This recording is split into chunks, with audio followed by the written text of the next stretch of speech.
खबर इस वक्त बता दें आपको, पाकिस्तान के लाहौर में धमाके की आवाज के बाद भारी दहशत है, खौफ है, अफरा तफरी है। लोग घरों से निकलकर सड़कों पर आ गए हैं, कुछ भागते हुए भी लोग दिख रहे हैं। धमाके की आवाज के बाद से यहां लगातार सायरन बज रहे हैं। जानकारी के मुताबिक वाल्टन एयरपोर्ट के पास एक के बाद एक कई धमाके हुए हैं। पुलिस सूत्रों के मुताबिक ड्रोन विस्फोट की खबर है। शिवानी हमारे सहयोगी इस वक्त और जानकारी के साथ जुड़ चुकी हैं। शिवानी, जरा बताइए कि धमाके के पीछे की वजह।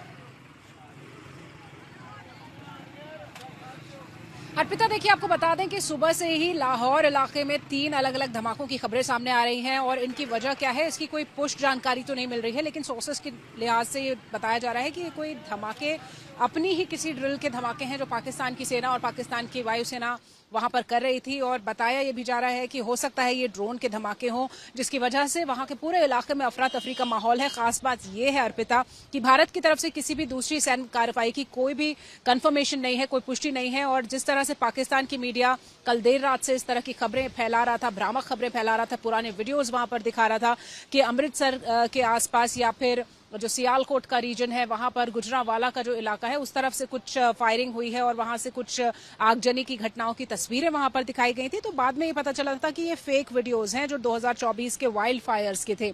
अब एक बार फिर इस तरह की खबरें आ रही हैं कि लाहौर में धमाके हुए हैं। वहां से कुछ वीडियोज ऐसे आए हैं जिसमें लोग काफी परेशान, हैरान नजर आ रहे हैं। अफरा तफरी का माहौल वहां पर है। तो अब ये बताया जा रहा है कि वहां पर कोई सैन्य ड्रिल थी जिसकी वजह से ये कुछ धमाके हुए हैं। कुछ गलत हुआ है वहां पर, यानी कि जो सैन्य ड्रिल जिस हिसाब से होनी थी उसमें कुछ एक्सीडेंट हुआ, उस हादसे की वजह से ये ब्लास्ट हुए हैं। फिलहाल कोई कंफर्मेशन इसका नहीं है, ऑफिशियल वेरिफिकेशन इसका नहीं है अर्पिता, लेकिन जाहिर तौर पर पूरे पाकिस्तान में इस वक्त पैनिक का माहौल दिखाई दे रहा है। ठीक है, आप नजर बनाए रखिए। देखिए, ऑपरेशन सिंदूर के बाद भारत और पाकिस्तान के बीच तनाव बढ़ गया है। जम्मू कश्मीर में नियंत्रण रेखा पर पाकिस्तान सीज फायर तोड़ते हुए अंधाधुंध फायरिंग कर रहा है। पाकिस्तान की तरफ से रिहायशी इलाकों को निशाना बनाया जा रहा है। सीमा पार स्थित गांवों में मोटार गोले दागे जा रहे हैं। पुंछ और तंगधार में अब तक 15 लोगों की मौत हो गई, 43 लोग घायल बताए जा रहे हैं। ऑपरेशन सिंदूर के बाद पाकिस्तान की संभावित जवाबी कार्रवाई को लेकर सेना अलर्ट मोड पर है। हर हलचल पर बारीकी से निगरानी की जा रही है। कश्मीर के 10 जिलों में नियंत्रण कक्ष स्थापित किए गए हैं। जम्मू कश्मीर में प्रशासनिक अधिकारियों और कर्मचारियों की छुट्टियां फिलहाल रद्द कर दी गई हैं। तो पाकिस्तान कैसे बौखलाया है? सीज फायर लगातार उल्लंघन कर रहा है, पुंछ में गोलीबारी कर रही है और मासूमों पर दरअसल हमला कर रहा है पाकिस्तान। जिस गुरुद्वारे को निशाना बनाकर पाकिस्तान ने गोले दागे हैं, अब उसी गुरुद्वारे में डर को हराते हुए लोगों ने गुरुद्वारे में अरदास की। भारी गोलीबारी के बाद आज गुरुद्वारे को फिर से खोला गया। पाक फायरिंग में जहां निर्दोष लोगों की मौत हुई, अब वहां लोगों की आस्था और विश्वास पाकिस्तान को मुंहतोड़ जवाब दे रही है।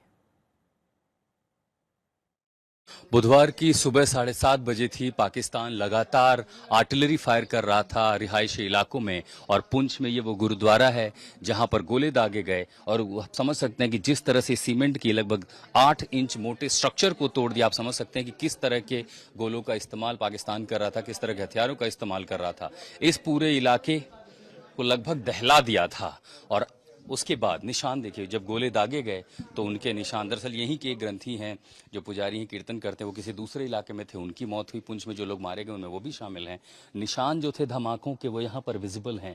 लोहे की जो खिड़कियाँ हैं, जो उसके शार्पनल हैं, उसको पूरी तरह से भेद दिया। शीशे टूट गए। धमाकों की आवाज़ इतनी ज़्यादा थी कि नुकसान बहुत ज़्यादा हो सकता था, लेकिन चूंकि शेलिंग हो रही थी, बहुत ज़्यादा लोग यहाँ नहीं थे, वो छोड़ करके चले गए। देखिए, लोहे की ये जो खिड़कियाँ हैं सब कुछ भेद दिया है। और इससे आप अंदाज़ा लगा सकते हैं कि पाकिस्तान की जो सेना थी वो किस तरह के हथियारों का इस्तेमाल करती। सीज फायर वायलेशन होता है तो स्मॉल आर्म से होता, लेकिन इस बार वो गोले दाग रहे थे, बड़े कैनन वाले। पूरे गुरुद्वारे को दहलाए, यहाँ सब कुछ टूटा बिखरा पड़ा था।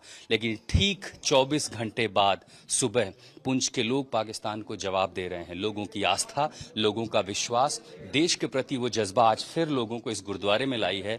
यहाँ के लोगों ने इस गुरुद्वारे को साफ किया, जो भी मलबा था उसे हटाया और आज सुबह फिर बाबा के नाम पर यहाँ अरदास हो रही है, पूजा अर्चना शुरू हो गई है। पुंछ के लोग यहाँ गुरुद्वारे में पहुंचे हैं। सब कुछ यानी उस दहशत को जो पाकिस्तान चाहता था लोगों में फैले, उसे हराया पुंछ के लोगों ने। जहां पर हमला हुआ था यहाँ मलबा था, उस मलबे के बाद आज सुबह जब मैं आया हूं तो यहाँ पर ग्रंथी अपनी जगह पर हैं। बाबा का दरवाज़ा फिर खुल चुका है, पूजा अरदास यहाँ फिर से शुरू हो चुकी है और संदेश तो साफ है, आतंकी हमलों पर कार्रवाई होगी। अगर हिंदुस्तान पर हमला होगा तो हिंदुस्तान जवाब देगा, और अगर पाकिस्तान कार्रवाई करेगा, इस तरह की नापाक हरकतें करेगा, कम से कम हम डरते तो नहीं हैं। पुंछ से संजय कुमार के साथ मैं आशुतोष मिश्रा, आज तक। भारत के लगातार एक्शन से पाकिस्तान बौखलाया है, रिहायशी इलाकों में फायरिंग कर रहा है। पुंछ से आज तक संवाददाता आशुतोष मिश्रा की एक और रिपोर्ट आपको दिखाते हैं। पहलगाम हमले के जवाब में भारत ने जैसे ही जवाबी कार्रवाई के तौर पर पाकिस्तान के आतंकी ठिकानों पर हवाई हमला किया, घबराए और बौखलाए पाकिस्तान ने अंधाधुंध गोले दागे उन इलाकों में, रिहायशी इलाकों में जहां मासूम लोगों को निशाना बनाया। जैसे आप पुंछ में आते हैं, ये शहर का दरअसल बाहरी इलाका है, और यहाँ पर ठीक मेरे पीछे इस हिस्से में जो पाकिस्तान के बड़े गोले दागे गए, जिस तरह की जैसे बोफोर्स जैसी बड़ी गन्स होती हैं, बड़े बैरल वाली बड़े कैनन, उस तरह के कैनन उन्होंने फायर किया, और उन जिन गोलों की जो रेंज है वो इतनी दूर थी कि वो रिहायशी इलाकों में आई। यहाँ पर गोले गिरे, इस पूरे स्ट्रक्चर को डैमेज हुआ, और आप समझिए कि उस तबाही कितनी ज्यादा हो सकती है। अभी भी उस गोले की जब चूंकि धमाका हुआ, उसके बाद शार्पनल से ये पूरा इलाका डैमेज हो गया, शार्पनल्स के निशान यहाँ तक आए, ये तबाही की तस्वीरें हैं, और सब कुछ अभी भी जस का तस बिखरा पड़ा है। और ये डॉक्यूमेंटेड एविडेंस है जिसे पाकिस्तान इनकार नहीं कर सकता, क्योंकि यहाँ आसपास ना तो कोई मिलिट्री इंस्टॉलेशन है, ना ही ऐसी कोई चीज है जिसको निशाना आतंकी, जाहिर है उनका मकसद जो था वो था सिविलियंस को निशाना बनाना, मासूम लोगों को निशाना बनाना। तबाही के निशान यहां तक आते हैं इस पेट्रोल पंप पर। पुंछ में जब पाकिस्तान की बौखलाहट दिखाई दे रही थी, वो गोलीबारी कर रहा था, यहाँ एक ऐसी तस्वीर थी जिसने एक चमत्कार जिसे कहते हैं, यहाँ मारे जाने वालों की संख्या 1 दर्जन से ज्यादा है, वो संख्या बहुत ज्यादा बढ़ सकती थी। दरअसल मेरे ठीक पीछे कुछ मीटर की दूरी पर जहां पाकिस्तान की सीमा शुरू होती है, वहां से गोले, दरअसल इस दिशा से गोले आ रहे थे और पुंछ शहर पर गिर रहे थे। उनमें से एक गोला इस पीपल के पेड़ से टकराया और यहीं पर वो फट गया। एक पीपल का पेड़ जो कि हनुमान जी के मंदिर में, पुंछ का ये बेहद मशहूर हनुमान मंदिर है, प्रसिद्ध मंदिर है, लोगों की आस्था है यहाँ पर। स्थानीय लोगों के लिए बड़ी संख्या में यहाँ पर हिंदू जो रहते हैं पूजा पाठ के लिए यहाँ पर आते, तो जब गोला आया वो इस पेड़ से टकराया, और उसके बाद उसका जो असर था, अगर वो इस दीवार पर लगता, यानी गोला यहाँ विस्फोट हो जाता, इस घर में 10 से 12 लोग रहते हैं, ऐसे में जो संख्या मरने वालों की थी वो बहुत ज्यादा होती। लेकिन वो सबसे पहले उसके असर को इस पेड़ ने रोका, उसके टुकड़े जो शार्पनल थे, ये देखिए मंदिर के आसपास जो प्रांगण है उनकी छतों को चीर दिया, और उसका असर इतना व्यापक हो जाता कि संख्या बढ़ती। और ठीक इसके पीछे ये हनुमान जी का मंदिर है, और उस गोले के बड़े प्रकोप को हनुमान जी के इस मंदिर ने और मंदिर के शिलाओं ने उसको रोक लिया। ये मंदिर की जो आप ऊंचा हिस्सा देख रहे हैं, ये सबसे ज्यादा जो चोट पहुंची है पाकिस्तान के दागे गए गोले का, उसके प्रभाव को हनुमान जी के इस मंदिर ने रोक लिया। अगर यही गोला ठीक थोड़ा आगे गिरता या दाएं बाएं होता तो स्थानीय लोगों की जो संख्या है वो बहुत ज्यादा होती जो मारे जाते। पाकिस्तान की कायरानापूर्ण हरकत से मासूम निशाने पर है, रिहायशी इलाकों में वो गोलीबारी कर रहा है। अब जरा एक और आपको ग्राउंड रिपोर्ट दिखाते हैं।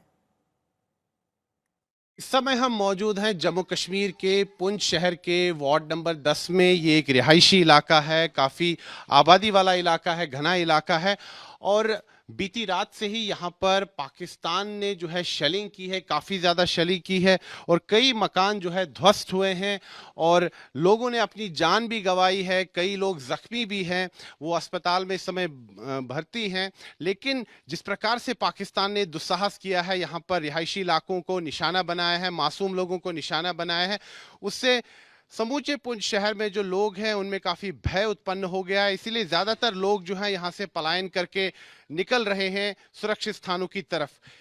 ये जो मकान है, इस मकान में आज जो है एक यहाँ पर मॉर्टर शेल गिरा। जिस प्रकार से पाकिस्तान ने यहाँ पर शेलिंग की, उसके बाद यहाँ पर एक मॉर्टर शेल गिरा और उसके कारण यहाँ पर आग भी लग गई। आप देख सकते हैं कि अभी भी यहाँ पर धुआं काफी ज्यादा है, और जो यहाँ इनका सामान है पूरी तरह से ध्वस्त हो चुका है। तबाही का मंजर, और ये पाकिस्तान का बर्बर चेहरा आप देख रहे हैं कि किस प्रकार पाकिस्तान जम्मू कश्मीर के मासूम लोगों को निशाना बना रहा है। इस समय आज तक ग्राउंड जीरो पर है जम्मू कश्मीर के पुंछ शहर में, और सबसे ज्यादा जो प्रभावित इलाका है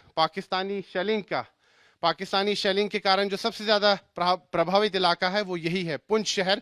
और यहाँ पर आप देख सकते हैं कि तबाही का मंजर, आप देखिए ये पूरा जो यहाँ पर जो इनके मकान का ये हिस्सा था, ये पूरी तरह से ध्वस्त हो गया है।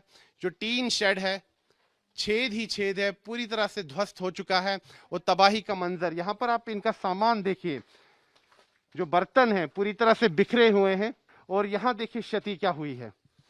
ये देखिए स्प्रिंटर मार्क्स जो हैं, शार्पनर मार्क्स, जैसे ही मोर्टार शेल यहाँ गिरा, हैवी मोर्टार शेलिंग हुई है, उसके कारण आप देखिए कि ये जो टीन है पूरी तरह से ध्वस्त हुआ है, आग लग गई यहाँ पर, और जो इनका सामान है वो पूरी तरह से ध्वस्त हुआ है। ये देखिए, ये प्रमाण देखिए आप कि किस प्रकार से पाकिस्तान ने यहाँ पर शेलिंग की आज और रिहायशी इलाकों को निशाना बनाया। ये देखिए काफ़ी, अगर हम देखें तो आबादी के हिसाब से काफ़ी घना इलाका है। मकान जो है एक दूसरे से सटे हुए हैं, लेकिन बिल्कुल सन्नाटा है यहाँ पर, क्योंकि ज़्यादातर लोग जो हैं वो सुरक्षित स्थानों की तरफ निकल गए हैं। काफ़ी ज़्यादा यहाँ स्थिति जो है काफ़ी ज़्यादा गंभीर है। लोग काफ़ी ज़्यादा भयभीत हैं। कईयों ने तो अपनों को खोया है, कई लोगों की मौत हुई है पाकिस्तानी शेलिंग के कारण, और कई लोग अभी भी जख्मी हैं और उनका उपचार अस्पताल में चल रहा है। यहाँ की जो तस्वीरें हैं ये भयभीत करने वाली तस्वीरें हैं, विचलित करने वाली तस्वीरें हैं। तो भारत के ऑपरेशन सिंदूर ने पाकिस्तान की नींद उड़ा दी। पूरी रात इस डर में गुजरी कि कहीं भारत दोबारा हमला ना कर दे।